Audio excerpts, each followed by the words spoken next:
Si las puertas se te han cerrado, recuerda que siempre hay una puerta abierta para ti. Puerta Abierta, un programa con el doctor Guillermo Torres.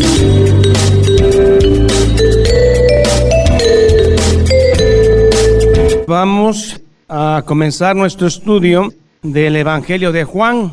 Hoy veremos solo 5 versículos. El tema de logos, el verbo, palabra.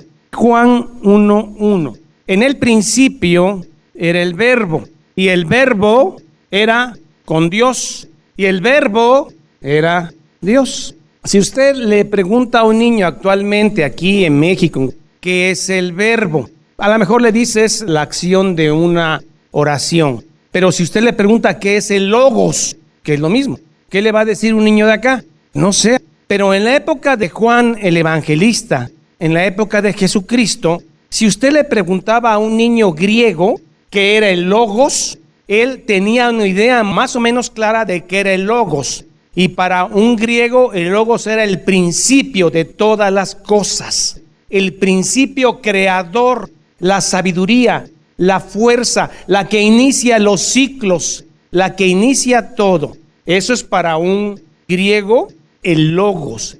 Ahora, si usted le pregunta a un niño judío de esa época qué es el verbo, qué es el logos o qué es la palabra, estos niños que tenían formación teológica sí sabían qué era la palabra de Dios, porque el universo fue constituido por la palabra de Dios. Si usted en esa época hablaba de logos, sí le entendían, tanto griegos como judíos. Juan tenía que usar una palabra clave para que griegos y judíos entendieran. Juan tenía que hacer un puente de concepto y lingüístico entre griegos y judíos, que entendieran la lengua y el concepto, verbo, logos, palabra. Eso sí lo entendían a los que inicialmente fue escrito el Evangelio de Juan.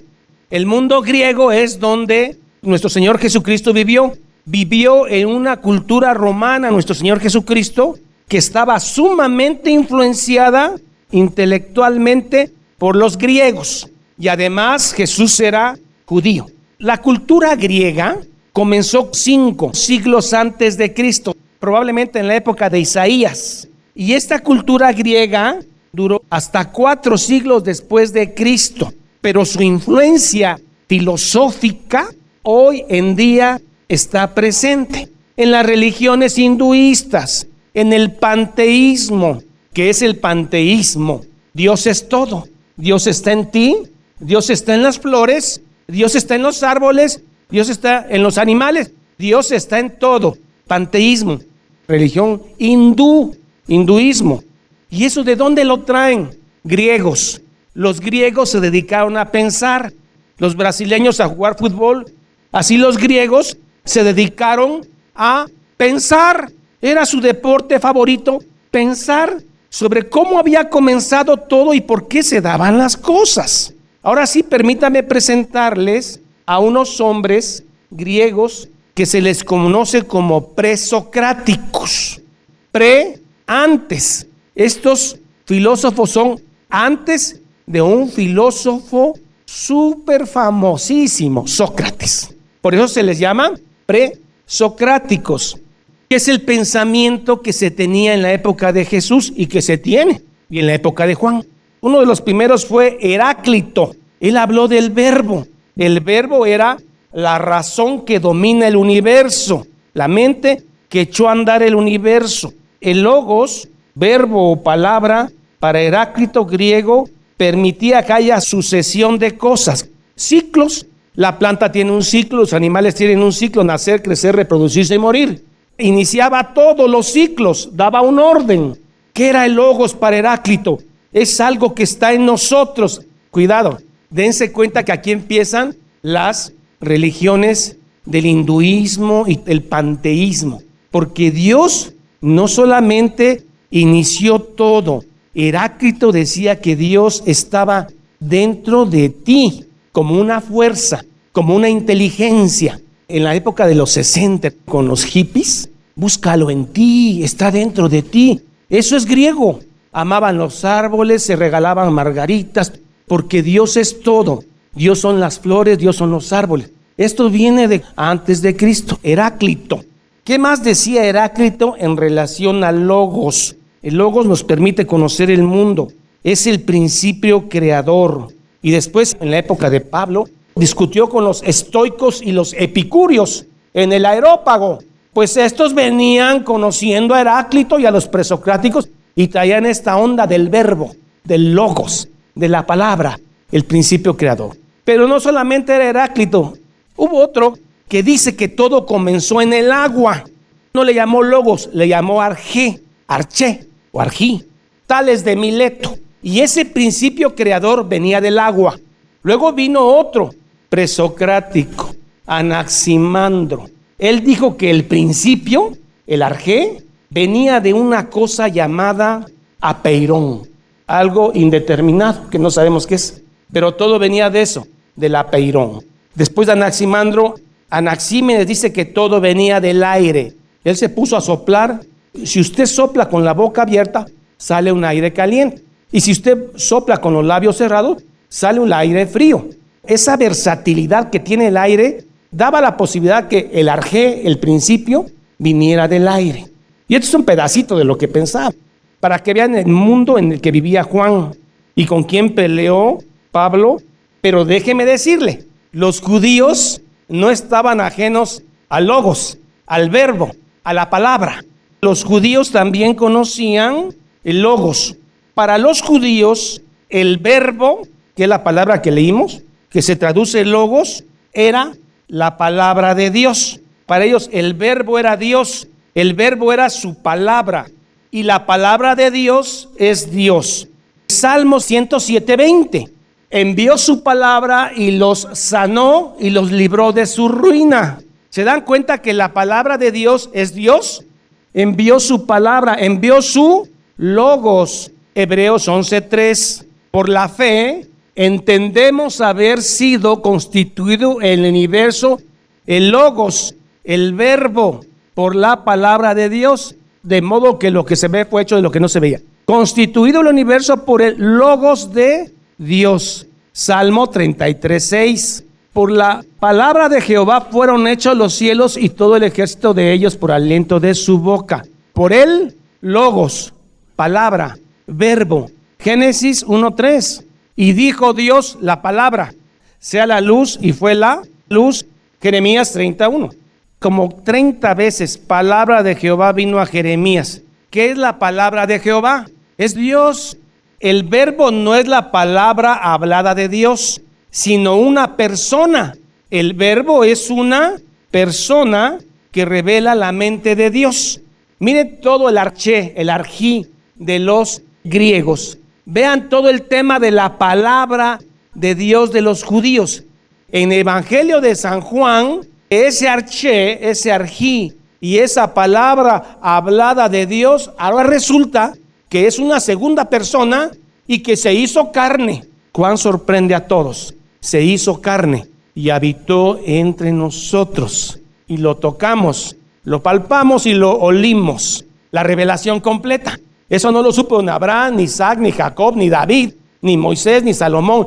Lo sabemos nosotros, porque la revelación queda completa con los apóstoles. El logos, la palabra, es una persona de la Trinidad y habitó entre nosotros. Es el misterio de la encarnación, que algo tan inmenso haya nacido de una mujer adolescente casi llamada María en Belén, y anduvo caminando aquí y él era la luz y el mundo no lo conoció.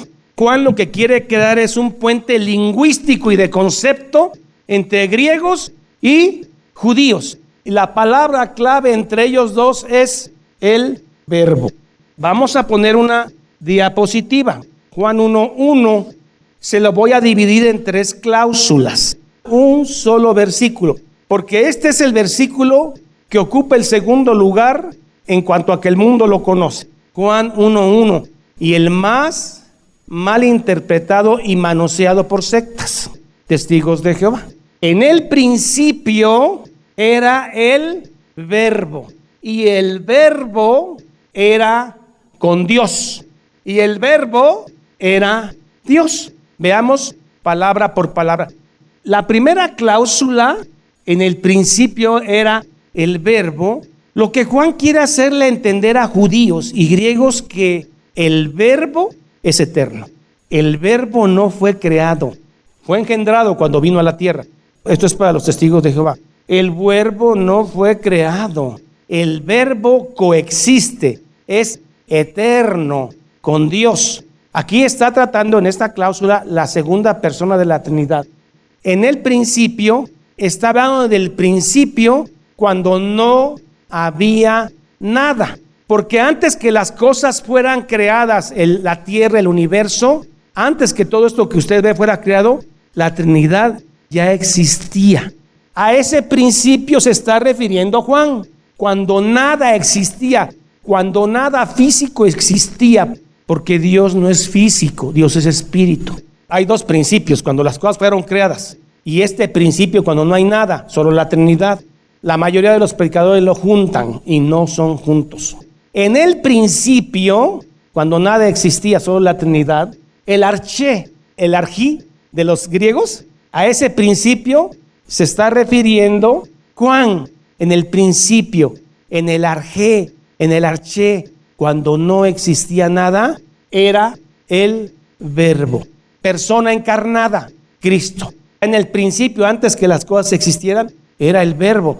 Es lo que le interesa a Juan, hablar de la segunda persona de la Trinidad. En el principio era el verbo. Esa palabra era, en griego, significa existencia sin tiempo. Ese era es existencia sin tiempo, porque en el principio, antes que las cosas fueran creadas, no había tiempo. El tiempo es creado cuando las cosas son creadas. Por eso ese era es existencia sin referencia al tiempo.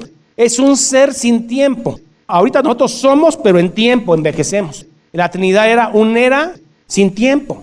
Arché, principio, fundamento, comienzo de cuanto al tiempo, no de cosas creadas. Es un error. La primera cláusula le está diciendo a usted que el verbo y el logos es eterno. Vamos a la segunda cláusula. Y el verbo, el logos, era con Dios, Teos. Y aquí Juan está haciendo referencia al Padre para decir que interactuaban eternamente los tres. Y el verbo, o sea, el logos, la palabra, Cristo, el verbo, el logos era Teos. El verbo estaba con Dios, Teos. Eternidad e interactuaban. En la segunda cláusula ya hay dos personas. La mejor traducción es estaba, aunque en griego no cuaja, por eso lo dejan era. Y el verbo era con Teos y Teos era con logos. Interactuaban en la eternidad. Cristo no fue creado, Cristo creó de la misma sustancia. La última cláusula del primer versículo, porque aquí está el problema con los testigos de Jehová. Y el logos era Teos. El logos, la palabra, la segunda persona, era Teos, Dios, consustancial al Padre y al Espíritu Santo. Son de la misma, llamémosle así, materia espiritual. No es menos, no es más, de la misma sustancia. Y el verbo, el logos, palabra, era Teos, Dios. Aquí el testigo de Jehová mete un artículo indeterminado, era, y añade un artículo indeterminado que no viene el griego, que es un. Y entonces la traducción del Nuevo Mundo de los testigos de Jehová queda así. Y el verbo era un Dios, como si hubiera dos o más. Pero ese un no viene en griego. Fue manoseado ese versículo. Y de ahí le da chance para hablar muchas cosas de que ese un Dios es menor. El Hijo es creado. Y la Biblia dice que el verbo, el logos, la palabra, Cristo encarnado, era eterno, interactuó con el Padre Teos. El logos es consustancial a Teos. Es importante, porque no nada más es decirle al testigo de Jehová, está mal traducido. Debe usted decirle por qué está mal traducido. A lo mejor puede usted rescatar a través del Espíritu Santo a uno. Jesús dijo, bienaventurado el que no encuentre tropiezo en mí. Porque cuando se habla del Padre no hay problema. Todo el mundo, no, el Padre, el Creador, Cuando se habla del Espíritu Santo, pues no hay problema, sí, el Espíritu Santo, que además el testigo dice que es una fuerza activa. Lo que proyecta Jehová esa energía es el Espíritu Santo. Bienaventurado el que no encuentre tropiezo en mí. Pero cuando se habla de la persona de Cristo, ahí sí tropiezan varios adventistas, testigos, mormones. Y el que no tiene al Hijo, no tiene al Padre. Y el que no tiene al Hijo, morirá en sus pecados. Juan tuvo esa cosa hermosa de definir la segunda persona de la Trinidad. El Verbo, el Logos, se hizo carne y se llamó Jesucristo y habitó con nosotros. Pero ahora vemos que dice otro apóstol del Logos. Veamos qué dice Pablo del Verbo. Colosenses 2:9, ¿qué dice Pablo del Verbo? Porque en él, Cristo, el Logos, el Verbo, la palabra, porque en él habita corporalmente toda la plenitud de la deidad. Es de la misma sustancia, consustancial al Padre y al Espíritu Santo. Interactuaron y son eternos. En el principio, cuando no había tiempo. ¿Qué más dice Pablo del Verbo? Colosenses 1:16, porque en él, el Logos, el Verbo, la palabra, porque en él fueron creadas todas las cosas, las que hay en los cielos y las que hay en la tierra, visibles, invisibles, sean tronos, dominios, principados, potestades, todo fue creado por medio de él, en él y para él. El que niega al Hijo, niega al Padre y no tiene vida eterna, no verá el reino de los cielos.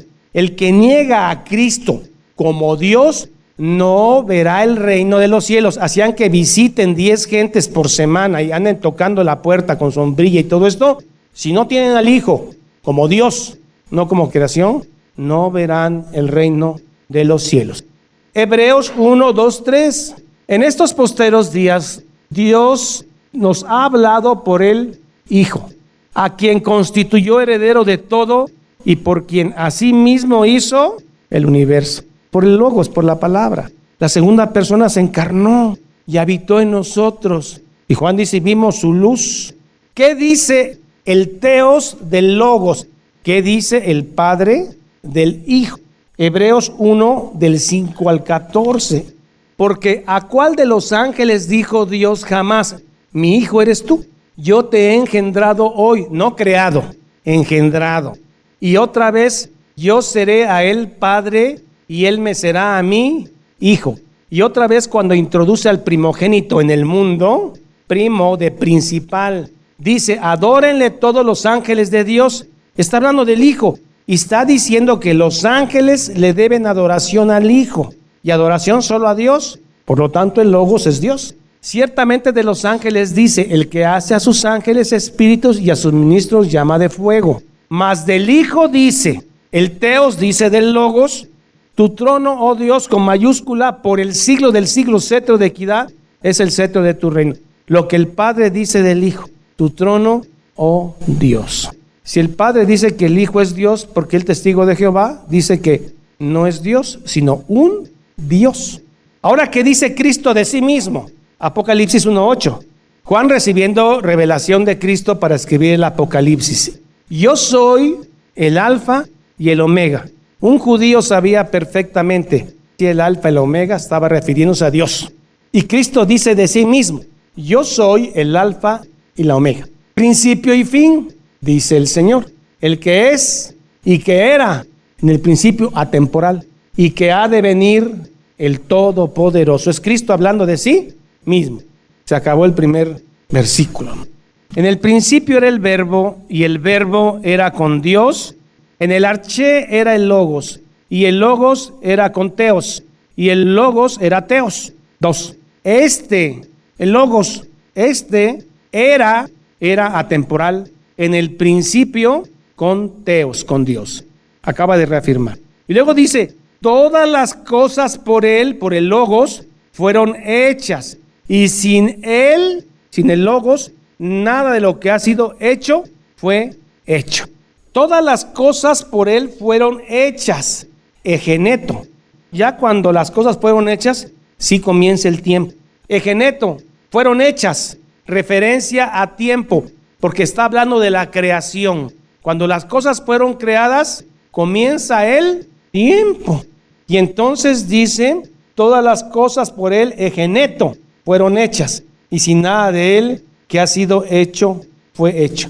Aquí ya comenzaron las cosas. Génesis 1:1. En el principio creó Dios los cielos y la tierra. Este principio no es el mismo principio de Juan 1:1, porque el principio de Juan 1:1 es atemporal, cuando nada existía. Este principio sí es egeneto, porque es cuando las cosas ya existen y el tiempo comienza a ser. En el principio creó Dios los cielos y la tierra y empieza el tiempo. No era el mismo principio. Y fueron hechos por la palabra de Dios, dice 1:2. Todas las cosas por él fueron hechas y sin él nada de lo que ha sido hecho fue hecho. Habla del Logos. Todas las cosas por él fueron hechas y sin él nada de lo que ha sido hecho fue hecho.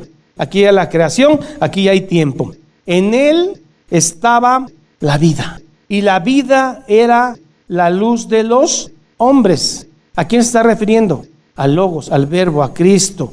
Él era la luz. No se está refiriendo a la luz física, se está refiriendo a la luz espiritual. Vida y luz son términos que maneja frecuentemente Juan. Vida y luz. Esta vida y luz son atributos de la Trinidad, del Padre, del Hijo y del Espíritu Santo.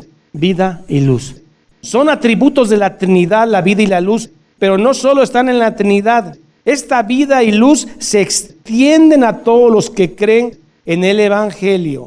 Juan 8:12. Otra vez Jesús les habló diciendo: yo soy la luz espiritual del mundo, y el que me sigue no andará en tinieblas, sino que tendrá la luz de la vida. La Trinidad le regala esta luz espiritual a todo aquel que en él cree. Si no creyeres que yo soy el Hijo de Dios, moriréis en vuestros pecados. Jesús le dice a los fariseos: si no creyeres que yo soy, moriréis. ¿Y qué contestaron? Nosotros no somos hijos de fornicación. Nosotros sabemos quién fue mi padre y mi madre. Estaban haciendo referencia al tema de María. Juan 10:28. Vida y luz. Y yo les doy vida eterna. La Trinidad da vida eterna y no perecerán jamás, ni nadie las arrebatará de mi mano. Que la luz y la vida no solo se le queda a la Trinidad, sino todo aquel que en él cree tiene la luz y la vida. Habla de una luz en el sentido intelectual y en el sentido moral. En el sentido intelectual, la luz es la verdad bíblica, porque la fe viene por oír y oír palabra de Dios. La luz llega a nosotros a través de la palabra, por medio del Espíritu Santo. Si no hay predicación bíblica, no hay luz, porque una alteración de la palabra es tinieblas. Cuando alguien altera las Escrituras, en lugar de enseñar luz, enseña tinieblas. Un testigo de Jehová está equivocado seria y profundamente con la persona de Cristo, y no verá luz, verá tinieblas. Pero si sabe en Biblia, verá tinieblas, porque la luz es la verdad bíblica y las tinieblas es la alteración de la verdad. Y esta es la condenación, que no amaron la luz. Juan 3:19. Y esta es la condenación para el mundo, que la luz vino al mundo. Juan vio la luz, literal, porque Cristo es la luz. Juan lo vio, lo palpó, lo tocó. En la última cena se recostó en su regazo. Juan es el que se mantuvo más cerca del Calvario, en la cruz. Vio la luz espiritualmente, intelectualmente. Y los hombres amaron más el error, el hinduismo. Dios es todo. Griegos amaron más las tinieblas que la luz. Él es la luz. Y está hablando alguien que vio la luz. Juan 12:35. Entonces Jesús les dijo: aún por un poco, antes de que lo crucificaran, esta luz entre vosotros, esta luz espiritual. Andad entre tanto que tenéis luz, para que no os sorprendan las tinieblas, porque el que anda en tinieblas no sabe a dónde va. La luz es Jesús, la luz del Evangelio, de la verdad. Hay gente que está contenta porque asiste a una iglesia que habla de Cristo, pero no conoce a Cristo, porque no enseñan la verdad y andan en tinieblas. Las tinieblas también están relacionadas con un personaje espiritual, Satanás, y su legión de demonios. Primera de Juan 5:19. Sabemos que somos de Dios y el mundo entero está bajo el maligno. Tinieblas, luz, Cristo. Tinieblas, Satanás. Las tinieblas no pueden conquistar la luz. Cuando usted llega a un lugar oscuro, aun cuando prenda un solo cerillito, tal vez no se ilumina todo eso, pero ese lugar ya no está en tinieblas, porque las tinieblas es la ausencia absoluta de luz. Y si ya hay un cerillo ahí encendido, ya no hay tinieblas. Podrá haber poca luz, pero no hay tinieblas. Jesús dijo, ustedes son la luz y la sal de este mundo. Es por eso que no hay tinieblas en este mundo. No hay la luz admirable que queremos ver, pero no hay tinieblas. Las tinieblas no pueden conquistar la luz. Las tinieblas fueron derrotadas por el Hijo de Dios. 2 Corintios 4:6. Porque Dios, que mandó que de las tinieblas resplandeciese la luz, Cristo, es el que resplandeció en nuestros corazones para iluminación del conocimiento. La luz, el conocimiento de la gloria de Dios en la faz de Jesucristo. El Logos, el Verbo. Vamos a terminar leyendo los 5 versículos que vimos hoy. Juan 1:1. En el principio, en el arché, era el Verbo, el Logos, eternidad. Y el Logos y el Verbo era con Theos. Y el Logos era Theos, era Dios. Este era en el principio con Dios, en ese principio atemporal. Todas las cosas por Él fueron hechas y sin Él nada de lo que ha sido hecho fue hecho. En Él estaba la vida y la vida era la luz de los hombres. La luz en las tinieblas resplandece y las tinieblas no prevalecieron contra ella, contra esa luz, contra Cristo. Él venció las tinieblas en la cruz. Señor, gracias por el Evangelio de San Juan. Gracias por esa inspiración del Espíritu Santo, que nos deja claro que Cristo es Dios, es eterno, es consustancial, cohabita en la eternidad, en ese principio atemporal y en el principio en que las cosas fueron hechas. En esos dos principios, Cristo está, es y será. El alfa, el omega, el principio y el fin. Gracias, Señor, porque la luz resplandece en las tinieblas de nuestro corazón. Gracias, Padre, porque conocimos al Verbo, porque el que niega al Verbo, niega al Padre. El que niega al Hijo, no tiene al Padre. Y entonces les dijo, moriréis en vuestros pecados. Señor, gracias porque nos rescataste de las tinieblas y nos llevas a la luz admirable de Cristo Jesús. Gracias porque ahora nosotros somos ese pábilo humeante en este mundo, esa pequeña luz que resplandece en las tinieblas y esa sal. Gracias, Padre, porque la tierra gime por ser liberada y que sean manifestados los hijos de Dios. Damos las gracias por tu sangre, en el nombre de Jesucristo. Amén y amén. Jehová es mi pastor, nada me faltará. En lugares de delicados pastos me hará descansar. Junto a aguas de reposo me pastoreará. Confortará mi alma. Me guiará por sendas de justicia por amor de su nombre. Aunque ande en valle de sombra de muerte, no temeré mal alguno, porque tú estarás conmigo. Tu vara y tu cayado me infundirán aliento. Aderezas mesa delante de mí en presencia de mis angustiadores. Unges mi cabeza con aceite, mi copa está rebosando. Ciertamente el bien y la misericordia me seguirán todos los días de mi vida, y en la casa de Jehová moraré por largos días. Salmo 23. Esta es la paz que Dios te da a través de su palabra. Busca un grupo de personas que te ayuden a leer e interpretar la Biblia. Te invitamos a escuchar el programa Puerta Abierta con el Dr. Guillermo Torres, pastor de la iglesia La Familia de Dios. Todos los días por esta estación.